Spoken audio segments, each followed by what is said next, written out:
thank you for joining me today in this webinar for the year, helping SPLD learners self-monitor attention, memory, and task execution. Okay, so SPLD means specific learning differences. I know that I have earlier on put SEN. SEN stands for special educational needs, but yeah, specific learning differences, not much of a difference, but it's a little narrower. Okay. All right. So I am Siti Asjamia. Okay. And I'll be taking you through the lunchtime webinar. Okay, today. Allow me to just briefly introduce myself. Okay, I am a practicing educational therapist at the DS, supporting both primary and secondary school students on the MOE-aided literacy program, okay, otherwise known as MLP. So apart from that, I also support the DES Academy, which is the training arm, okay, of the DES. So on days that I don't teach, right, I support the team, okay, in conducting workshops and courses, catering to parents, educators, and anyone wishing to know more about specific learning differences and how to support learners with specific learning differences. Okay, so it gives me great pleasure to be here with you today, sharing on how we can help learners with specific learning differences self-monitor attention, memory of what they have learned, and task execution. Okay, so self-monitoring is actually a very important skill, not only for learners, but for all of us, in fact. Okay, in order for us to function effectively, both on a daily basis and in life generally. So do feel free to put your questions down in the Q&A. Okay, I'll try my best to address them, okay, if time permits. Should I not be able to answer all of your questions, don't worry. I'll find time to send my reply to your questions separately and personally. Okay, the video recording of this webinar will also be shared with you after today. Okay, so without further ado, let's just proceed. Okay, so this is what we'll be covering today. All right, so we will first begin with a scenario. Okay, we'll first begin with a scenario, right? And then we will do a quick discussion, okay, of some of the common learning differences in our local context and how these learning differences can actually impact learners' ability to maintain and sustain attention and ability to recall and organize information. Okay, and what is self-monitoring? Okay, I'll provide a brief and simple definition for it. Some examples, okay, of activities that require self-monitoring. Okay, why it is important. Okay, if we were to develop self-monitoring skills in learners with specific learning differences, okay, what would be some guiding principles? Okay, we have to bear in mind. All right. I will then end the session with some suggested strategies, okay, to help learners with learning differences self-monitor attention, memory, and task execution. Okay. Okay. Let's begin with this scenario. Okay, I hope you would be able to spend just a few minutes, okay, to just read and understand the situation as I read it to you. Okay. Okay, so let's begin with Nick. Okay, we have Nick here. He is a 15-year-old student, okay, who struggles with homework tasks, right? He often procrastinates, okay, and leaves assignments and test revision to the last minute or late in the evening, all right? His parents must always nag and ask him repeatedly, okay, to get started and complete them.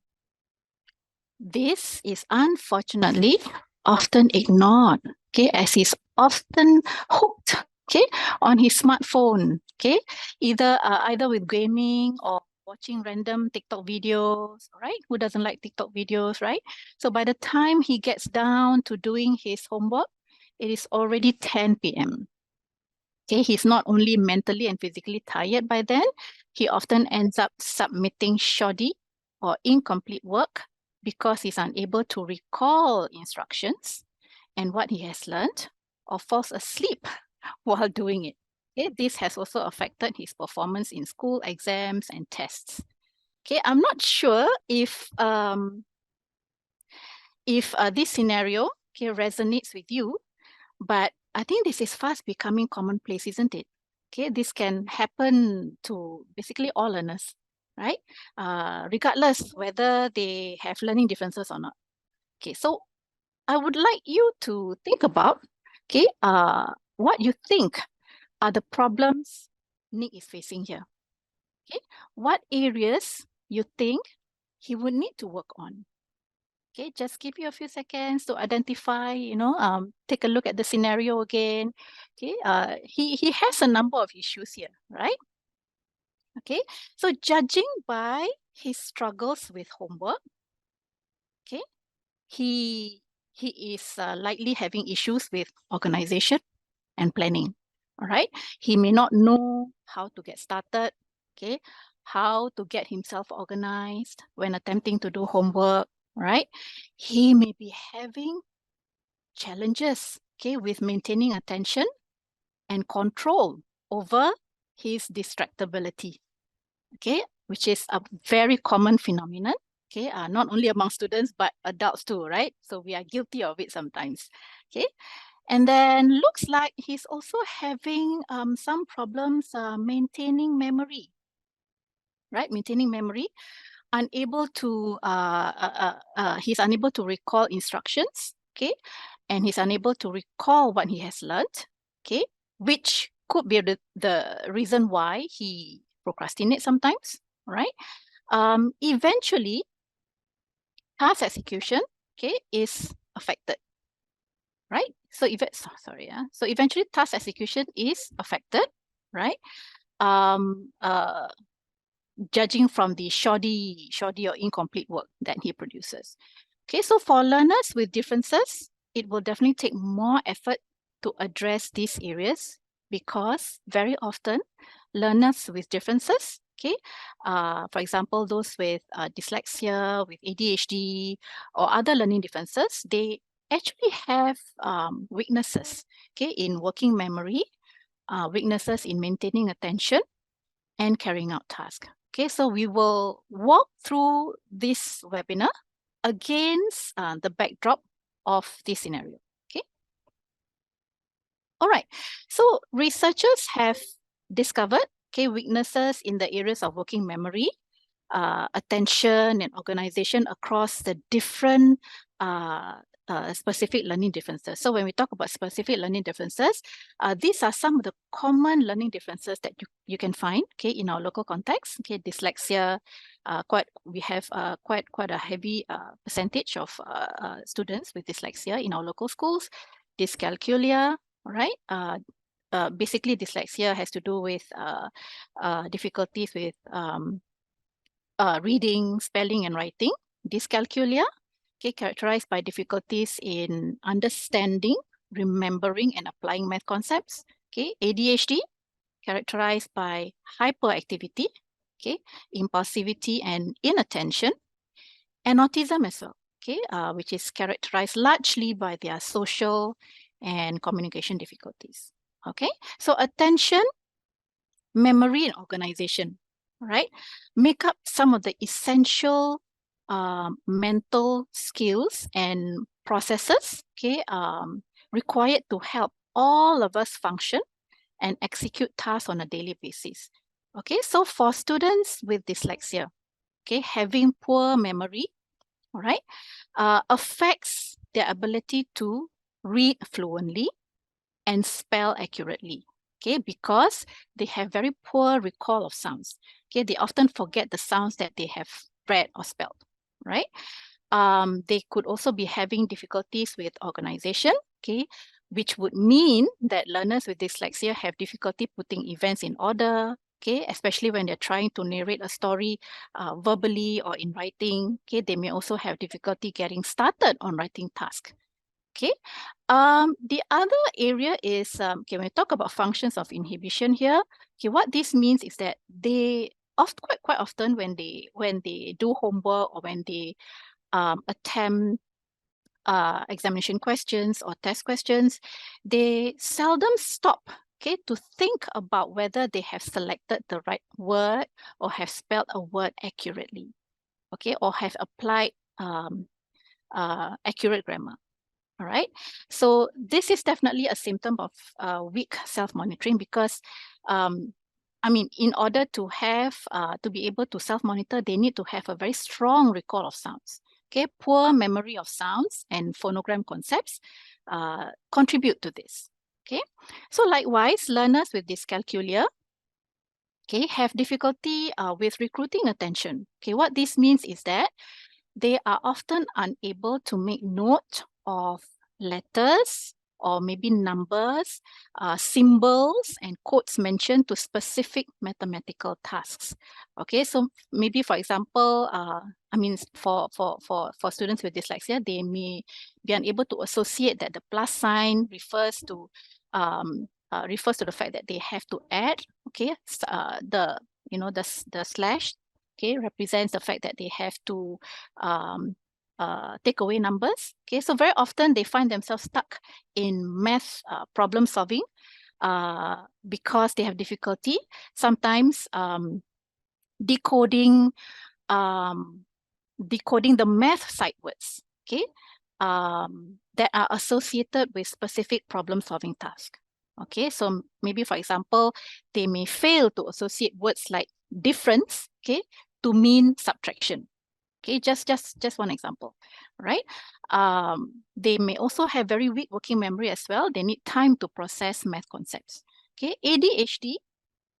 Okay, for children with ADHD, one of the hallmarks, okay, is their inability to give and maintain attention, right, to the required activity. Okay, it will definitely be challenging for them to commit to memory, okay, and retain what is taught. Okay, if they are unable to regulate, okay, their attention. Okay, impulsivity also affects their ability to plan, okay, and organize their thoughts, right? So quite often, children with ADHD may also face the same problems with students with dyslexia. Okay, they are usually unable to narrate stories or unable to narrate events in the correct order. Okay, they may also struggle with prioritizing, okay, and placing competing items, okay, in their brain. Their brain is attending to at the same time in the order that they should be. All right. So for learners who have both ADHD and dyslexia, okay, weaknesses in language, weaknesses in their speech system, and poor regulation of their behaviors can actually make each other worse. All right. Yeah. So for these learners, it would definitely require very explicit instruction, very firm strategies to help them develop self-monitoring skills. All right. Learners with autism, the last one, we all know that a common attribute is their rigidity in terms of routines, okay, which actually can affect their ability to adapt to changes, okay, necessary for learning and improvement. So when preparing to do a task, for example, some may find it hard to organize their thoughts and actions in order to figure out the sequence of steps that need to be done. Okay, so when learners have issues with maintaining and monitoring attention, okay, any task, okay, that requires these skills would be a challenge, okay, and it can actually impact them in various contexts, okay, at home, okay, tasks in school and life in general. All right. Okay, so what is self-monitoring? We have talked about learning differences. Okay, we've talked about how they have weaknesses in attention, in working memory, as well as organization. So what is self-monitoring? Okay, basically, in simple terms, okay, it is a skill, okay, that is used to keep track, okay, to keep track of and assess your own actions, your performance, and conduct or behavior. Okay, usually this takes place over a period of time, right? This skill can be applied in both academic and non-academic tasks, right? Self-monitoring has always been confused with self-regulation. So what is the difference, right? Self-monitoring, self-regulation. Basically, monitoring is very much like observing, okay, and recording, okay, over a period of time, recording a certain behavior, that a certain targeted behavior, okay. So observing and recording a certain targeted error or certain targeted behavior over a period of time. Regulating, okay, is basically attempting to have and maintain control. Okay, so self-monitoring is observing and recording. Self-regulation is the eventual outcome that you wish to have. Okay, and that is to be able to have and maintain control. All right. So, for example, right, if you recall Nick's case, okay, he has been having difficulty getting started on his homework, right? So it was noted that he had been hooked, okay, on his smartphone, right? So it would be useful, okay, to observe and record the number of times he is distracted by his gaming and TikTok, okay, when he's doing his homework, or how long he usually spends on his smartphone in a day, when that time could have been spent on doing his homework. Okay, so once the data has been collected, okay, you can even ask Nick himself to do it, all right? Say over a week, then we need to look at what the data is suggesting, okay? And then use the data that he's collected to assess what are his needs, okay? And come to a decision, okay, based on that, on an agreed action plan together with the learner, right? So really part of the plan may involve the learner, okay, having to make some adjustments, okay, to his daily habits, to his routines, to facilitate positive change, okay, in the learner's life, so that he can have better control, okay, over his possible addiction, okay, to his smartphone, okay, that could eventually benefit him in the long run. All right. So self-monitoring behaviors, okay, can include both work-related or work-checking behaviors. For example, maybe reviewing mistakes, okay, self-checking mistakes, fixing errors. It could also mean, it could also include addressing social behaviors. Okay, for example, like how do you respond to certain social norms, okay, depending on the learner's level of self-awareness. All right, so with appropriate support, okay, from parents, from teachers, from maybe caregivers, okay, students can actually work on developing self-monitoring skills and steps necessary to achieve their goals, okay, whatever the areas of concern may be, okay. Okay, so many of our daily activities actually require us to self-monitor actually. Okay, so in basic learning, right, it might be the ability to recall something we have just learned, okay, or the ability to recognize when something is not right, okay, check for mistakes, proofreading, for example, proofreading a piece of writing, all right? So a child with very weak self-monitoring skills may not be able to do self-checking, okay, may not be able to do proofreading upon completing a task, right?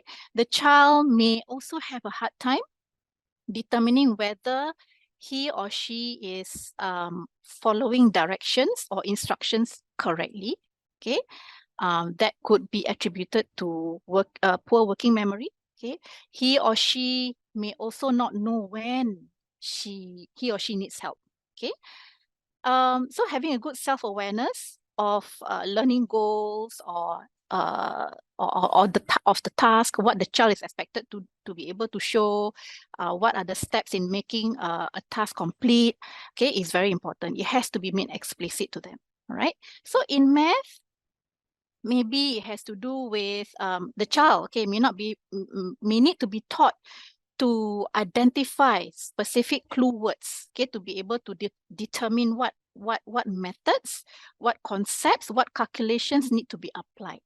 Okay, what are the specific steps the child will need in order to do when attempting, say, a problem sum, for example. What are the steps, right? Yeah. So that's for math. So in reading, how will the child check if he or she is pronouncing a word correctly? Okay, so exposure, okay, reading exposure, and also maybe good knowledge of good exposure to sight words, okay, would be necessary, right?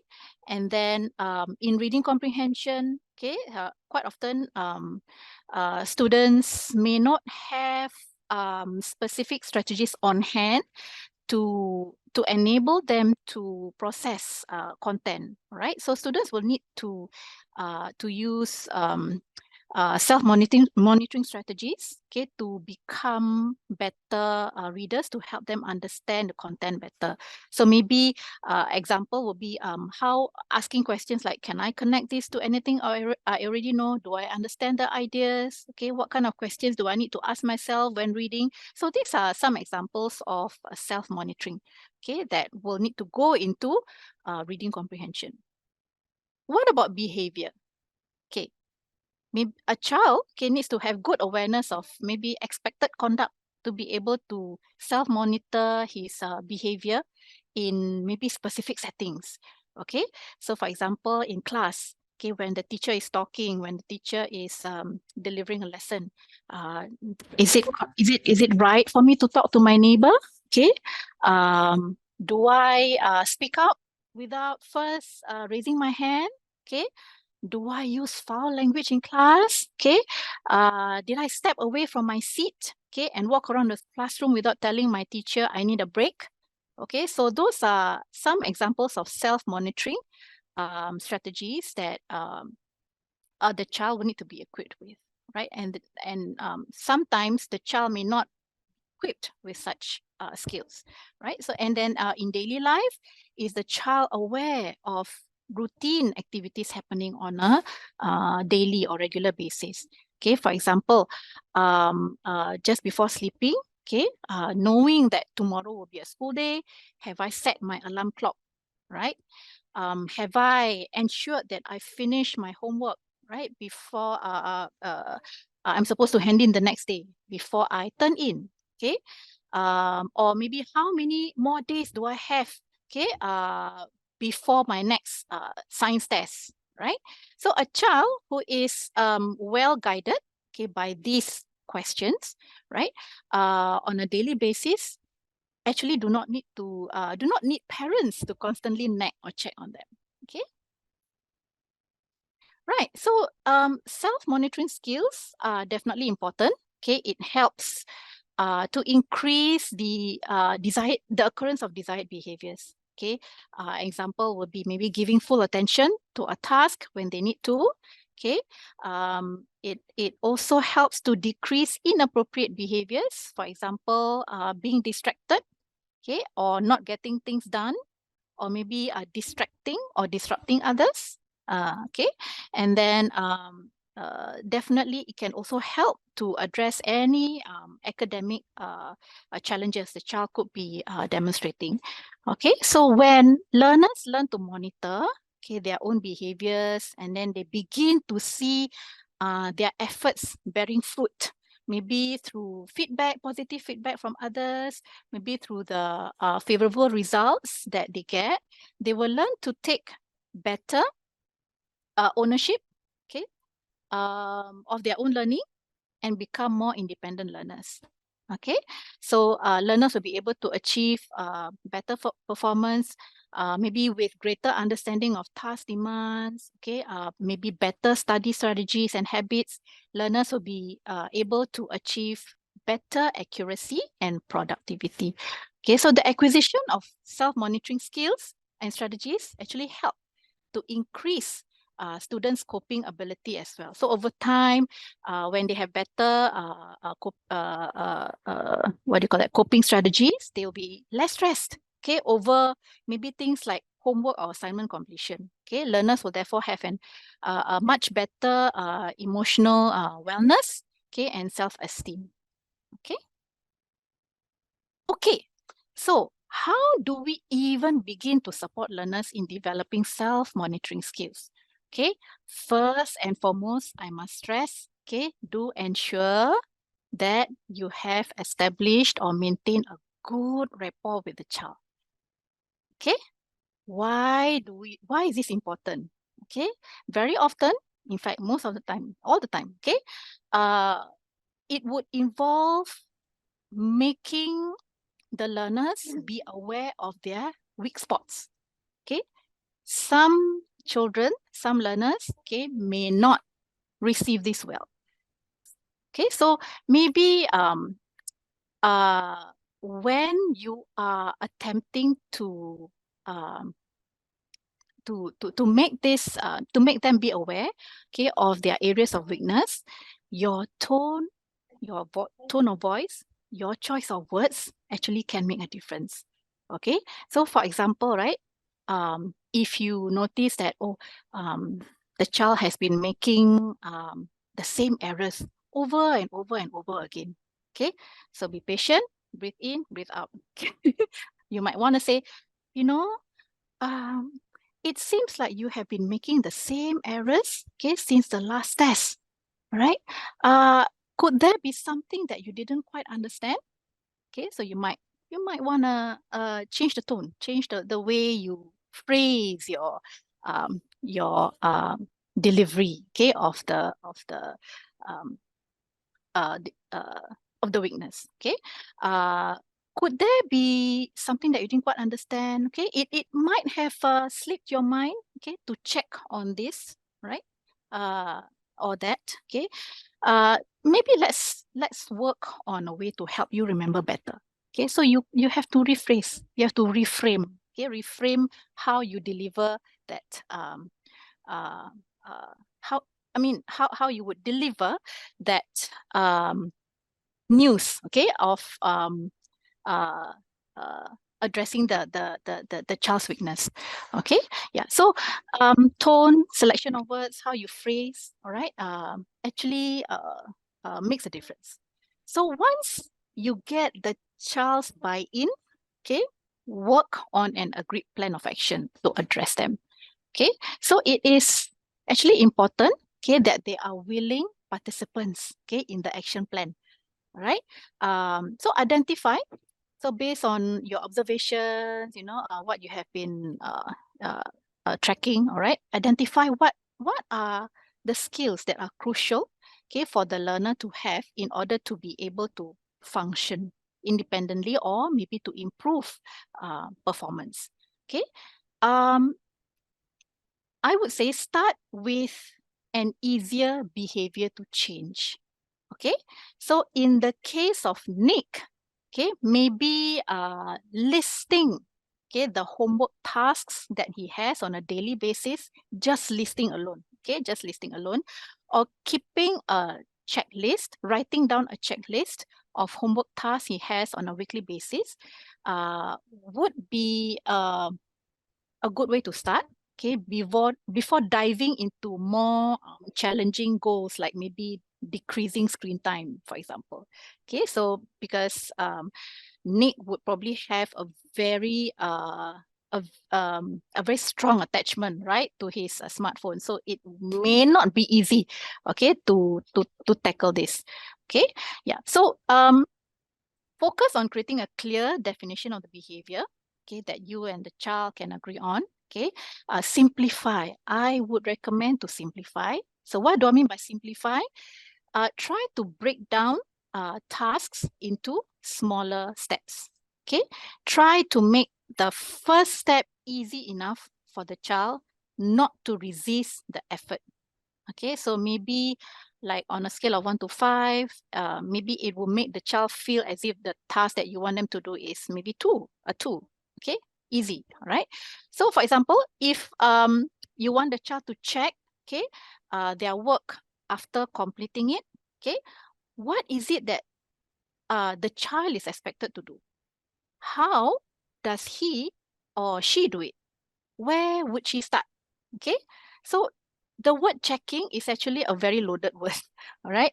For some, all right? It seems like a huge task, okay? And it can be interpreted differently, okay, from one person to another, right? So start simple, okay? Maybe, okay, let's work on the checking, the example of the checking your work, all right? So maybe number 1, let's say you want the child to check, okay, on his writing work. Begin by just getting the child to check for capital letters. Okay, example, you have identified all the errors. Let's say the errors have to do with what do you call that? Weaknesses in applying maybe capital letters, okay, at the beginning of a sentence, or maybe in names of places or people. And then you notice that the child did not consistently put full stops at the end of sentences. And then you notice that the child frequently omits words, okay, in sentences. So maybe assuming that these are some examples, all right? So you might want to first, okay, get the child to check for capital letters at the beginning of a sentence, all right? So that's the first, maybe that's the first task, right? So the child can just check on capital letters at the beginning of a sentence, at the beginning of every sentence over a period of time until it becomes automatic and he or she is able to check on this without you reminding. Okay, so when this becomes automatic, you proceed on to the next step. Okay, so the next step might be to get the learner to check if he or she has capitalized names of people and places.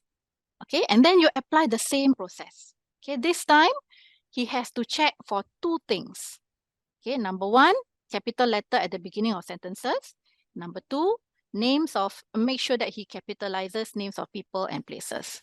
Okay, so you observe that over a period of time, and the learner will have to apply this over a period of time until automaticity is achieved. Okay, step 3, next step. Okay, check if the learner has placed full stops at the end of sentences. Okay.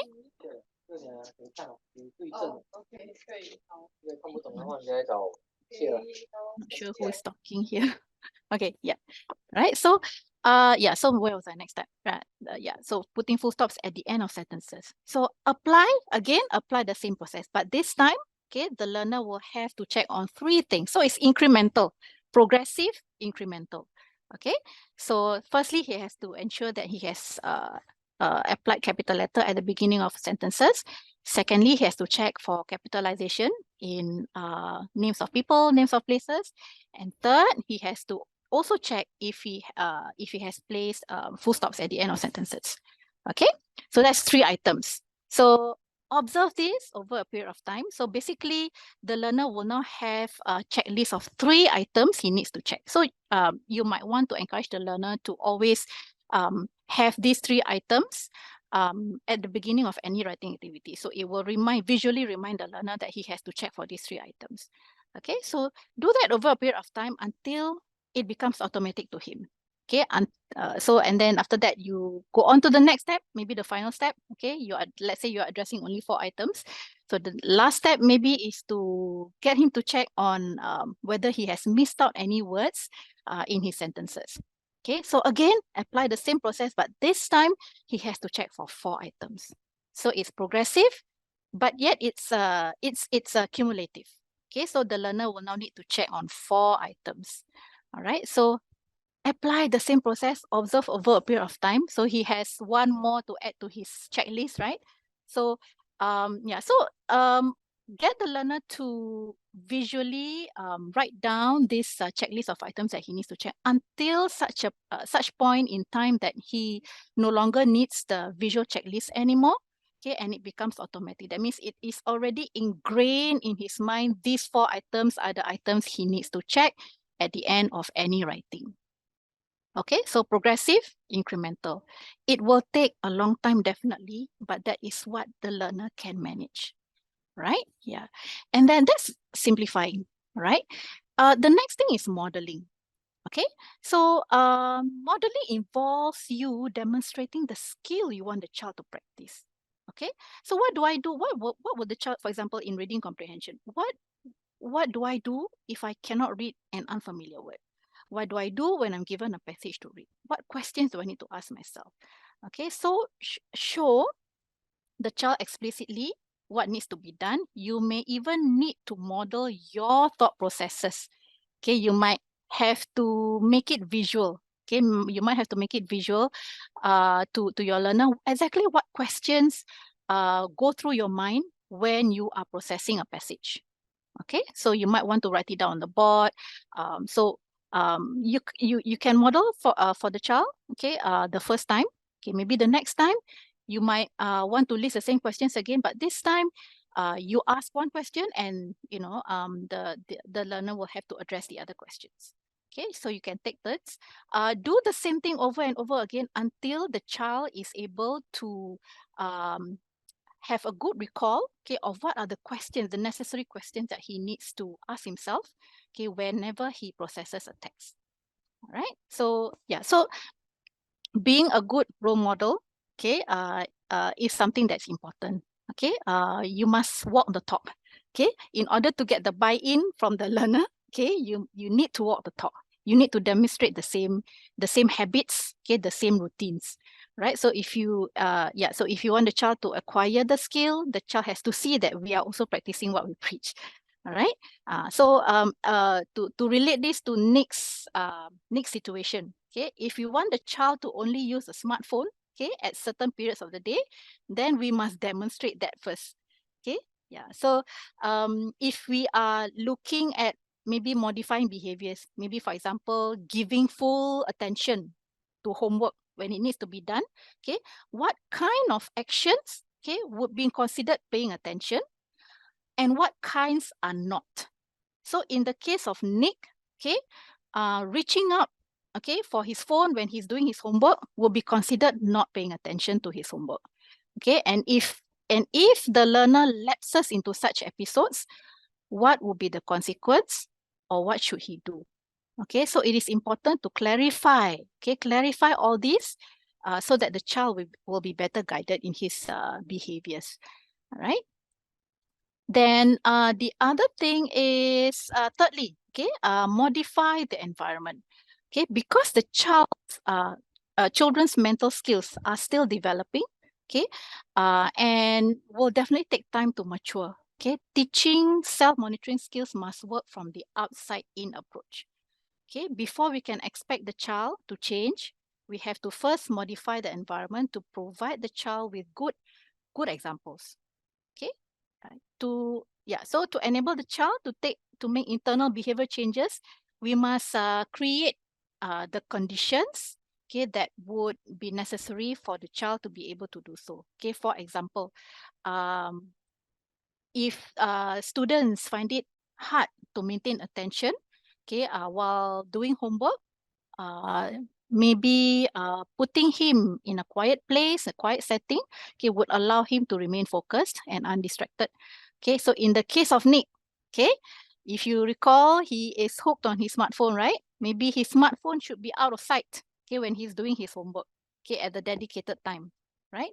If we are teaching them to be organized, provide models of structured environment, maybe the use of colored files, labels, maybe drawing up a visible daily planner, okay, maybe having like a visual checklist, or even providing timers, okay, we can actually help them to manage time and manage their homework task. All right. Okay, the last thing here is incentivize. Okay, so young children usually lack self-motivation. So including the promise of reward, okay, might work. Okay, so research has actually suggested that self-monitoring that comes with reinforcement through maybe rewards, okay, can actually improve on-task behavior. All right, so so there we go. The guiding principles, quite easy. Simplify, model, modify, and incentivize. So SMMI. Okay, so once an action plan has been agreed on, okay, teach and encourage the learner to apply the strategies with close supervision initially before slowly releasing the guidance and transferring that responsibility to the learner completely. Okay, so once the learner is observed to be automatic in practicing the desired skill, okay, demonstrated a positive change in behavior, he or she has practically owned the self-monitoring skill. Okay.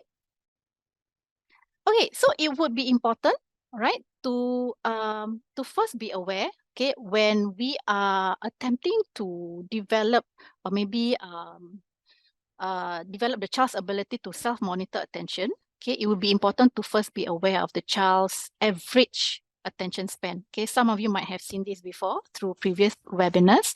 So this table here actually shows attention span by age. So an attention span refers to the amount of time it generally takes a person to lose interest, okay, in a task that they are doing. All right, so childhood development experts, okay, generally say that a reasonable attention span to aspect of a child maybe is about 2 to 3 minutes per year of their age. So if you calculate Nick's attention span, how much will that be? So he's 15, right? So minimally 15 times 2, he should be able to give full attention to a task maybe for 30 minutes, 30, right? 30 minutes. So that's the basically optimum period of time for which a typical child can maintain focus, okay, on a given task. So it's actually worth noting also that some developmental researchers, okay, put the upper limit to 5 minutes, okay, per year. So if you're talking about Nick, maybe the maximum he could pay attention is 45 minutes, right? Of course, these are only generalizations. Okay, how long a child is truly able to focus, okay, is also determined by other factors. All right. So if you notice child's attention span is way shorter than average, okay, you may want to monitor this closely and seek professional advice. Okay. So in equipping a child with skills to monitor his own attention, we have to first model it. Okay. So when our learners are trying to get our attention, we must put everything down and start listening. All right, so it's important to know your child, how long he can focus on a particular task.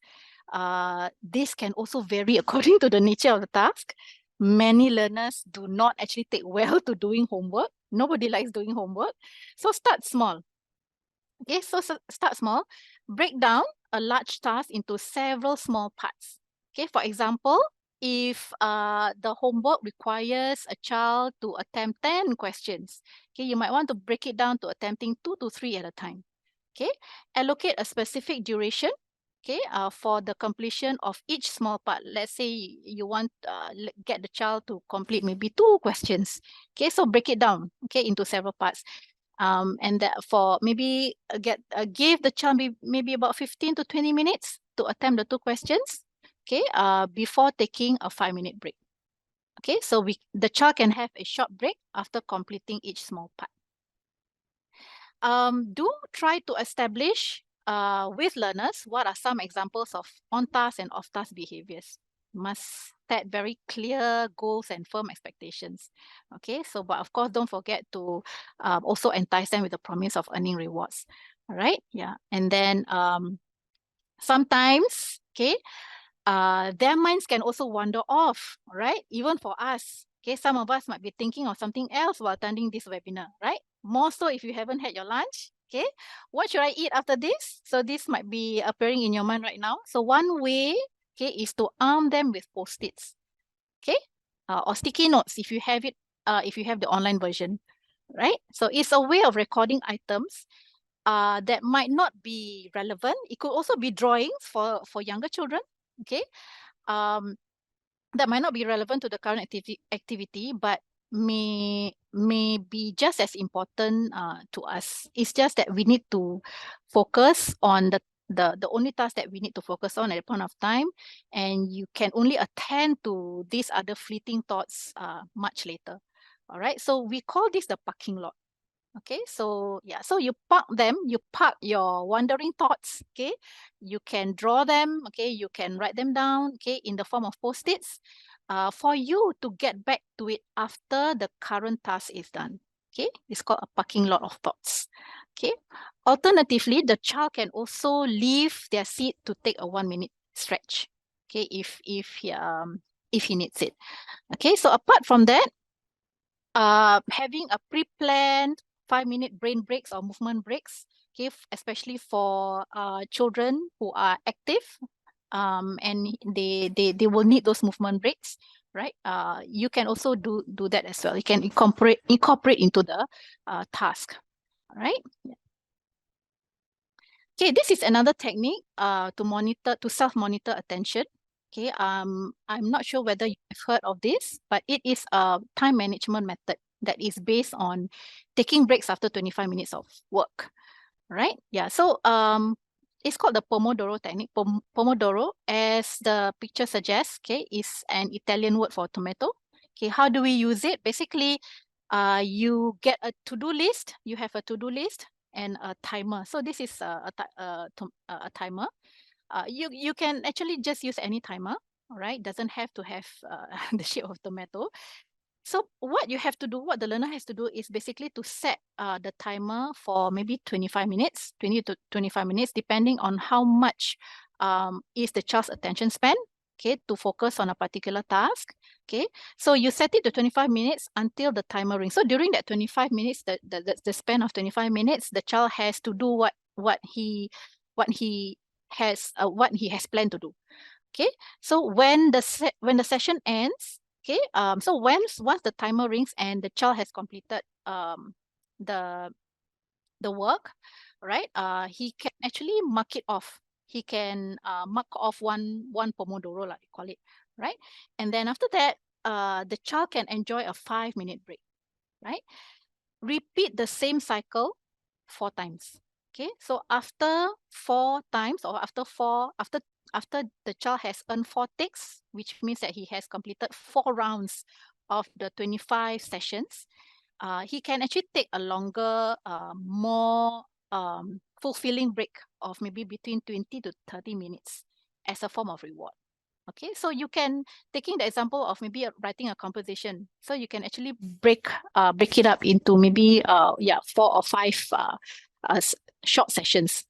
Okay, so if the child has to write a composition of maybe 5 paragraphs, maybe he can spend the first 20 to 25 minutes writing paragraph 1, okay, and then take a short break, and then after that, maybe after the 5-minute break, okay, go back to the task and write paragraph 2.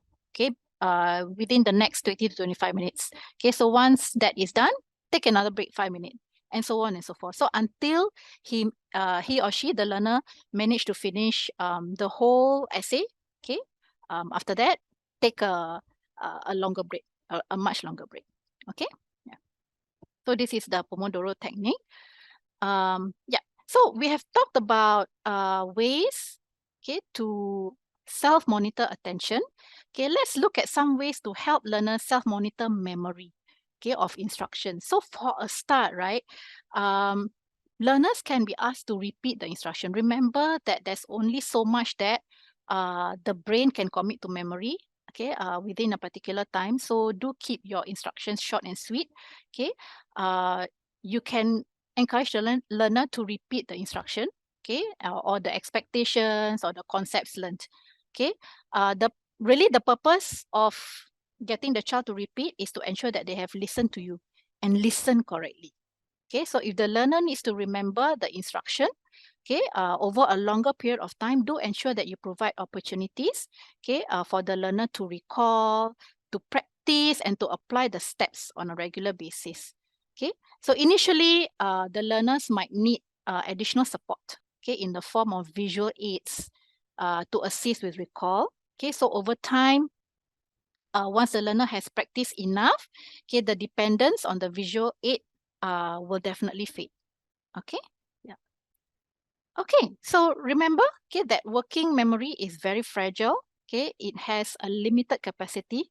Okay, if typical learners can recall up to 7 items at one time, learners with specific learning differences could only manage maybe 2 or 3 at one time. So often and where possible, we want information in the working memory to go to long-term memory, right? So one strategy you can use is the 10-24-7 rule. I'm not sure whether you have heard of this before.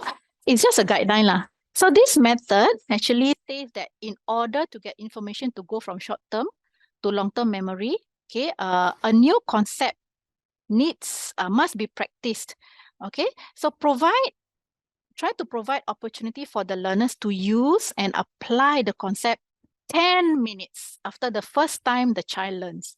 Okay, let them have the hands-on to apply it. Okay, within 10 minutes of you teaching the concept. Okay, and then after that, one day after that, revisit the new concept. So for us teachers, okay, you might want to do the first time when you introduce a new concept, get the child to try it, okay, with some guidance. 10 minutes after that, usually this happens in class, right? And then the next day, review, okay, recap. Okay, do a recap before you continue on with the second day's activity.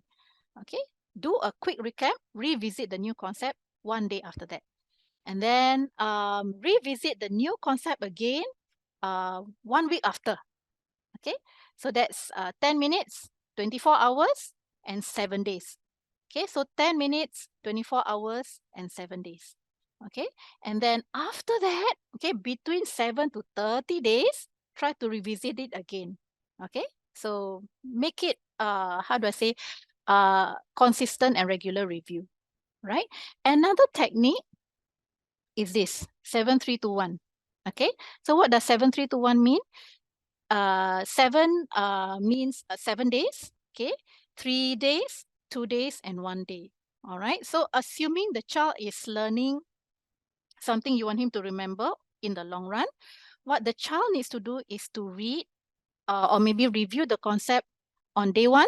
Okay, so it works this way, yeah. So on day 1, so maybe one more time, you do it one more time on the second day, and then skip 1 day and review the concept on the third day. Okay, and then one more time 1 week after that. So it's one reviewing 1 day after, 2 days after, and then lapse of 1 day, skip 1 day, third day, and then lapse of 4 days, 7 days. All right. There is also another method which is called 1-2-4-7. So all these numbers, right? Okay, so 1-2-7 technique, more or less similar, but it works this way from left to right, right? So it's another memory technique where the child revises whatever he or she has studied 3 more times after the first study. So the initial study will be on the first day. Okay, the first day after the child has learned the new concept. Maybe the next day, second day, day 2. So day 1, revise once. Day 2, okay, review the concept one more time. And then day 4, okay, review the concept another time. And then one more time, day 7. Okay, so this is some methods. Okay, memory retaining methods. Yeah, you can also try it if you want. Okay, so another way is to actually work on visualization. Okay, and using drawings to help the child remember items learned. All right, so encourage learners to create like a picture in their minds of what they have just read or have just learned. For example, if they have to, especially for secondary school students, because I know that when they have to do like subjects like geography, history, they have to remember dates, remember events. So writing down in word form may be very challenging because spelling will come into the picture, right? So it would be better. It might be better for them to remember terms and definitions through drawings. Okay, so if you look at this picture here, river mouth. Okay, so the learner can actually draw a picture of a face. Okay, and then uh, using the analogy of the mouth, okay, a human mouth, and drawing like a picture of water. All right, he can better remember what a river mouth mean. Okay, similarly, Plato. Okay, so Plato might not be a word of English origin, so the child actually draws a picture of what this might represent. Okay, yeah. So similarly, another way is to get the learner to draw a mind map, okay, like what you are seeing here, right?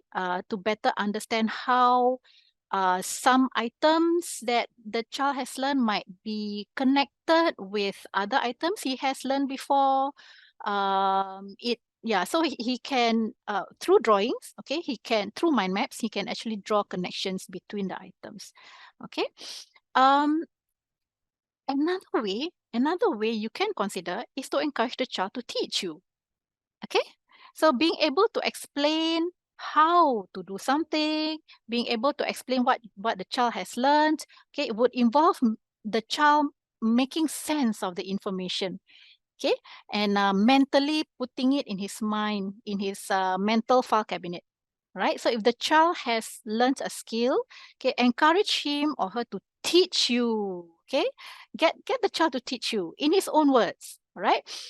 Some teachers are in school actually are already doing this. Okay, they actually pair students up in class and have them teach each other, okay, the new concept learned. Okay, you can also organize activities whereby students have a chance to present what they know.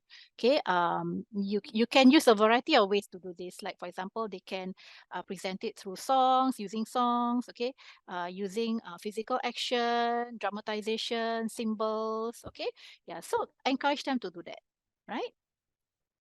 Yeah. So checklists are also another good way to help learners self-monitor their memory of activities they need to do on a daily basis. So this is just one example. I know of some parents who actually put this list onto in their bags. Okay, in their children's bags, okay, in the pockets of the children's bags, or maybe they put it in the the bag tags, right? They put it in their bag tags to help them check. Okay, so for Nick, okay, who have challenges with managing homework tasks. Okay, setting goals like this, okay, is one way to help him organize himself and keep track of the change, okay, in his daily functioning. Okay, so having checklists like this actually help him to monitor what he needs to do to get his homework done independently without having his parents to constantly nag and remind him all the time. Okay, so it saves frustration, and it saves the effort on the part of the parents. Okay. Right, so let's now just take a look at how we can support learners in task execution. Okay, I'd like you to imagine executing a task to be like maybe preparing a meal or preparing a dish. Okay, what will I need? Okay, in order to prepare a dish, list it. Okay, what are the steps? Okay, what will be the success criteria? How do I know if the dish is complete? How do I know if the dish is exactly how it should taste like? Right. So it is important, okay, that the goal of the task be made known to the learner. Okay, so that he or she knows the rationale, okay, the reason for executing the task. Why is it important? Okay, make the expectations clear in terms of the standard and the quality of work. Okay, if you want a child to write a sentence, how many words, okay, would you want him to use? Okay. Why do I say this? Because sometimes if you ask a teenage child, okay, to write a sentence, the child might just keep it to the minimum of 3 words, for example, when you know that the child is capable of more. Okay, so you might want to have certain expectations. All right. Provide examples, okay, of how a completed task would look like. Okay. Share features, okay, of what makes a good piece of work, what a successfully completed work would look like. Okay, teach the child how to break down the process into smaller parts. Okay, yeah.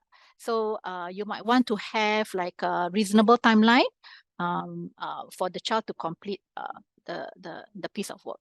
Okay, so you might also want to list down the steps, brainstorm ideas and steps, what needs to be done first. Okay, what parts of the assignment, what parts of the task need to be done first, what next. Okay, present them in a logical sequence. Okay, model how you present this in a logical sequence.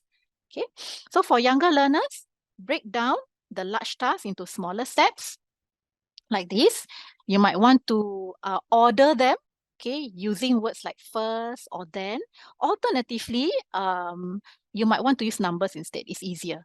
Okay, so you might want to also color code which are the steps that are very important.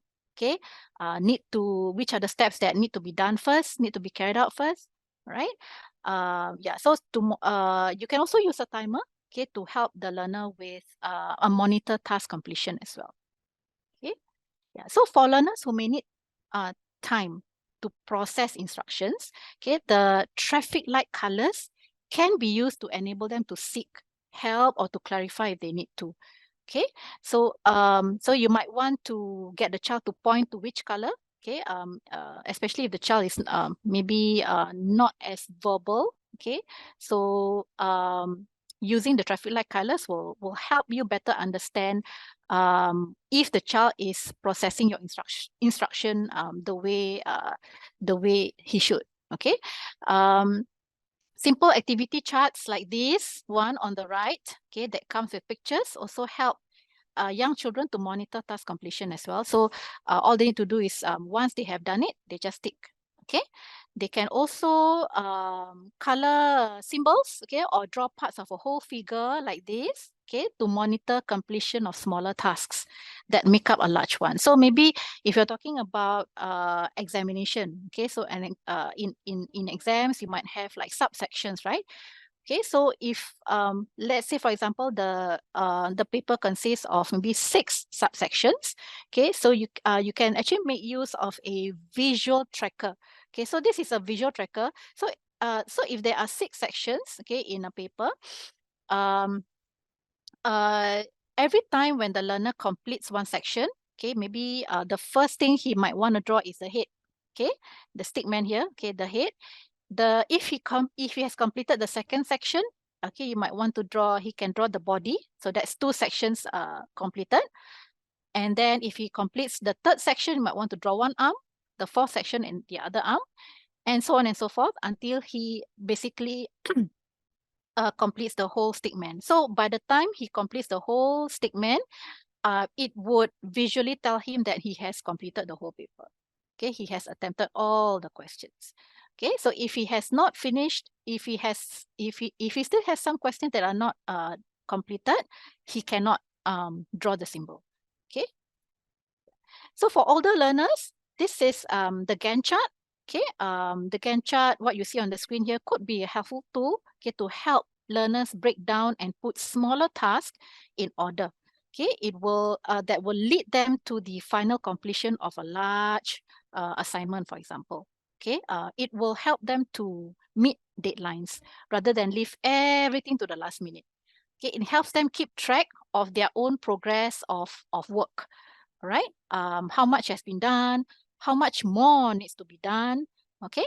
Yeah. So so the first step really is to break down a large task into small tasks like that.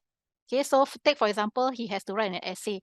All right. So these are the smaller parts of the essay task, okay, that needs to be completed. So, and this is the due date, for example. So the due date is here, April. So he needs to work backwards, okay, from the deadline. So begin from when the assignment was first given, that was maybe in January, okay, and then work from there. All right, so certain parts may need more time, okay, which explains the gaps here. Okay, right? So from maybe from February to March, it would involve him having to do the heavier subtasks. Okay. Okay, so once the task is complete, that's when you need to self-evaluate and assess the quality of your work. Okay, so this is where the self-checking tools would come in handy.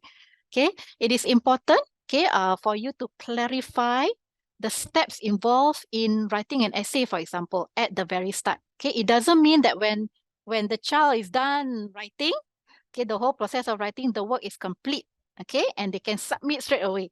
Okay, self-checking is an important final step, and this is something that the child has to know, all right, from the very start. So allocate, okay, one part of the task execution to self-checking, right? So these tables here, you see, are some examples of what items they need to look out for when they self-check. All right, so this one is monitoring when to use capital letters. This one is monitoring when to what items they need to look out for, or rather checking if these items have been they have incorporated all these items in their writing. Okay, yeah. Okay, so it is important, okay, that self-monitoring, right, must be something that children develop and make into a habit. Okay, routines actually help to minimize frustration. So when the task becomes automatic to the child, they do it without conscious effort. The mind is actually free to focus on dealing with new items that the learner is faced with on a daily basis. Okay, so it helps them cope better, and life, as I mentioned, becomes less stressful for them, and they become more independent. They learn to become more independent and take charge. Okay, take better charge of their own lives. Right. So really, self-monitoring is all about taking better charge, okay, of your own life. So for learners with specific learning differences, okay, they need explicit teaching of the strategies. All right. So for younger learners, do try to simplify. Okay, use more visuals. For older learners, maybe we're talking about teenagers. Okay, allow them to be part of the action plan. Meaning, um, give them voice. Okay, more voice in the action plan to help them develop self-monitoring skills. All right, yeah. So start with you can even negotiate. Okay, you can negotiate goals with them. Okay, you can let them voice out there some possible areas of difficulty they might have. Okay, because at that age they have better self-awareness. So do try to give them some voice. Okay. All right. So I would like to end the session by sharing some guidelines, okay, on how we can monitor gadget use, okay, in children or teens. Okay. Where possible, right? Try your best not to expose a child to smartphones too early. Okay. Try to limit screen time, especially young children, to 1 to 2 hours per day only. Okay. Do try to take regular screen breaks, ideally every 15 minutes. Okay. To protect their eyes as well from the glare. You can also use an alarm clock or a timer. Okay. To monitor their duration of use. It is also good not to let a young child, okay, have free access to maybe TV or gadgets or internet devices in the comfort of their own bedrooms. Okay, try to also assign protected times, okay, of the day for everyone in the family, everyone at home to be gadget free. Okay, for example, meal times, homework time. Okay, yeah. So for parents of young children, Okay, you can also, I think there are quite a number of apps that you can use to filter and control your child's access to software, your child's access to maybe internet, or yeah, okay, and online online access. Okay, yeah. So that's all I have today. Yeah. So my last words would be, yeah, quite often, we expect our learners to self-reflect, right? But we often don't do that often enough ourselves to really think about their perspectives and engage them accordingly. So I think in the process of developing self-monitoring skills, having empathy and patience, okay, is a virtue. Okay, all right. So that's all I have for you today. Thank you, everyone, for joining me. Um, let's take a look at some questions some of you might have. Okay, sorry that I overran. When younger, will it be easier? Yes, definitely, Magdalene. Yeah, so Magdalene has this question. If Nick is taught when younger, will it be easier? Definitely. Okay, so maybe it's a case of lack of, I'm not sure, parental supervision, maybe? Hang on, okay. Just a minute. Okay. Oh, thank you for the, okay, thank you, everyone. Okay, so we are talking about 16-year-olds, 17-year-olds. So again, I my advice is really uh to tap on your relationship, your rapport with the child, especially with older students. I must say that they are, most of them have begun to have their own mindsets already. Yeah, and some of them might probably have developed their own ways, right, to um, their own self-monitoring skills. So you probably need to have a conversation, okay, with them. And yeah, probably you can start with having conversations about how they're doing in school, and whether they have any concerns about maybe post-graduation. Yeah. Oh, okay, sure. Yeah, here. Not to worry. I can actually share. We will actually share a copy of the slides with all of you together with the video after this session. Okay. All right. So hang on, building up on relationship, learning through relations. Yes, definitely. It's a good, maintaining good rapport. I cannot discount that. Okay, having good rapport, especially with your children, okay, is definitely important. Okay, because once you have a good relationship, everything else should fall into place and be a lot easier. Yeah. Okay. Have a good afternoon. Enjoy the rest of the afternoon, everyone. Thank you very much. Thank you. Thank you. Thanks for attending.